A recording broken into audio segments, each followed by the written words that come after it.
Shalom, selamat pagi saudara-saudari terkasih di dalam Tuhan Yesus Kristus. Renungan kita pada pagi hari ini terambil dari Kejadian 49 dengan judul Tuaian yang Indah. Saudara-saudariku yang terkasih, setiap kita pasti pernah menabur. Misalnya menabur dalam sikap kita, dalam perkataan kita, maupun dalam perbuatan kita. Kejadian 49 ini Yakub mengumpulkan anak-anaknya untuk menyampaikan apa yang akan terjadi pada mereka di masa depan. Ini bukan sekedar pesan perpisahan dari seorang ayah kepada anak-anaknya, melainkan gambaran bahwa setiap anak sedang menuai dari apa yang telah mereka tabur di masa lalu. Tetapi di pasal ini juga menunjukkan sesuatu yang lebih besar, bahwa di atas semua proses tabur tuai itu, Tuhan tetap bekerja menghadirkan tuaian yang indah. Dapat kita lihat Ruben sebagai anak sulung, secara posisi ia seharusnya menerima hak kesulungan. Tapi dalam Kejadian 49 ayat 3-4 berkata bahwa ia tidak lagi menjadi yang terutama karena ketidakstabilannya dan dosanya terhadap ayahnya. Pelajaran apa yang dapat kita ambil dari Ruben? Satu keputusan yang salah bisa berdampak panjang jika tidak diselesaikan dengan pertobatan yang sungguh-sungguh. Hari ini banyak orang kehilangan kesempatan, bukan karena kurang kemampuan, melainkan karena karakter mereka. Simeon dan Lewi dikenal karena tindakan kekerasan mereka. Yakub berkata bahwa mereka akan tercerai-berai di Israel. Pelajaran apa yang dapat kita ambil? Karakter yang tidak ditundukkan kepada Tuhan akan membentuk masa depan yang sulit.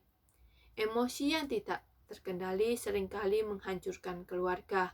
Keegoisan seringkali menghancurkan pelayanan. Dan ketidakjujuran meruntuhkan kepercayaan. Apa yang kita tabur, itu yang kita tuai. Bagaimana dengan Yehuda? Yehuda juga bukan pribadi yang sempurna. Ia pernah jatuh dalam dosa. Tapi dalam perjalanan hidupnya, ia berubah. Ia belajar bertanggung jawab. Ia menunjukkan hati yang berbeda ketika membela Benyamin. Dalam Kejadian 49 ayat 10 tertulis, tongkat kerajaan tidak akan beranjak dari Yehuda, dan dari suku inilah akhirnya lahir Yesus Kristus. Pelajaran apa yang dapat kita ambil dari Yehuda? Masa lalu memang mempengaruhi masa depan, tetapi pertobatan dan perubahan hati membuka jalan bagi pemulihan dan rencana Tuhan. Tuaian itu bukan hanya soal konsekuensi, tuaian juga bisa jadi pemulihan. Kejadian 49 ayat 28 berkata, masing-masing diberkatinya dengan berkat yang sesuai. Walaupun bentuknya berbeda, semuanya tetap ada dalam rencana Tuhan. Ini memberi kita pengharapan. Keluarga kita mungkin gak sempurna. Masa lalu kita mungkin penuh kegagalan. Hari ini mungkin kita sedang menuai dari keputusan kita di masa lalu. Tapi percayalah, Tuhan tidak pernah berhenti bekerja. Zaman sekarang ini setiap orang pasti ingin hasil yang instan, ingin cepat kaya, ingin cepat tenar.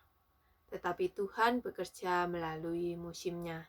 Ada musim menabur, ada musim menunggu, dan ada musim menuai.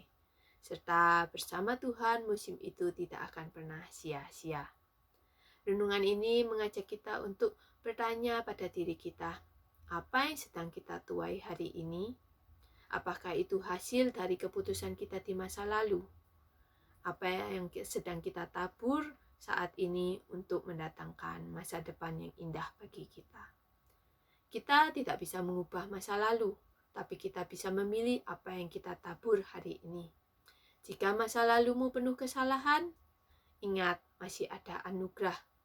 Jika hari ini penuh pergumulan, tenang, masih ada proses Tuhan. Jika kita setia menabur dalam kebenaran, akan ada tuaian yang indah. Karena pada akhirnya, hidup bukan hanya tentang apa yang kita tabur, tetapi tentang siapa yang memegang musim dan tuaian itu. Dan di tangan Tuhan, bahkan ladang yang pernah rusak pun bisa menghasilkan tuaian yang indah. Selamat pagi, Tuhan memberkati.